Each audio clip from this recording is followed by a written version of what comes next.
Hey, I'm PH and welcome to Good Bible Knowledge with PhD. In this set of videos, I want to answer common questions about the Bible in a fun and creative way. I hope these videos will be helpful for you in your own spiritual journey in Jesus. Let's get started. What happened to Daniel in Persia?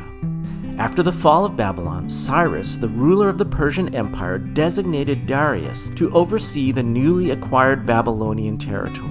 Darius divided the land into several districts, supervised by various satraps. Because the favor of God was upon Daniel's life, Darius made him ruler over all other high officials and satraps, and he intended to set Daniel as the ruler over the entire region. This created a feeling of animosity among the satraps and high officials, and they sought every means to accuse Daniel before the king. Daniel, however, was a man of godliness and integrity, and the leaders could find no grounds for accusation against his character.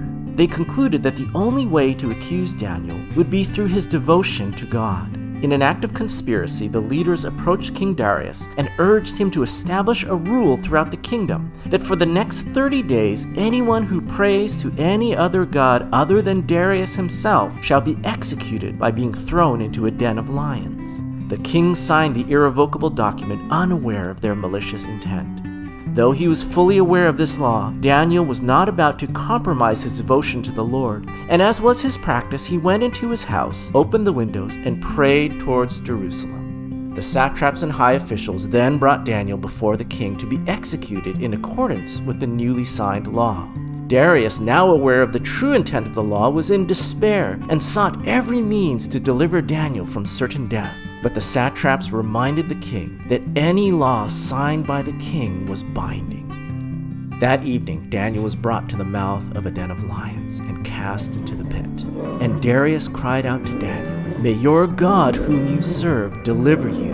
The mouth of the pit was then covered by a large stone and sealed until morning.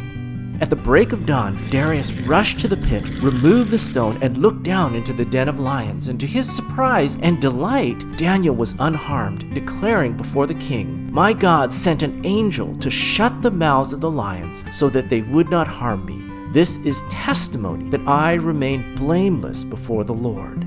The king then cast the wicked leaders into the pit and made a declaration throughout the land. The God of Daniel is the true and living God. He delivers from the pit and works his wonders in heaven. May his kingdom and dominion be forever.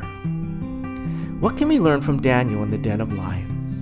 Daniel is a picture of one who is blameless before the Lord, who honored and obeyed the Lord even at the threat of death. And because of his obedience, he was not only saved from death, but his faithfulness drew the heart of a pagan king to publicly declare that God is the only true God.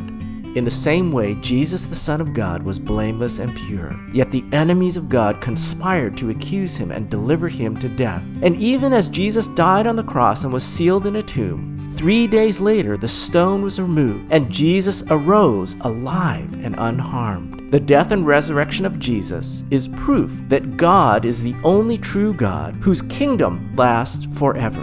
And anyone who puts their faith in Jesus as Savior, even though they die, will rise again. Thanks for listening to another episode of Good Bible Knowledge. We'll see you next time.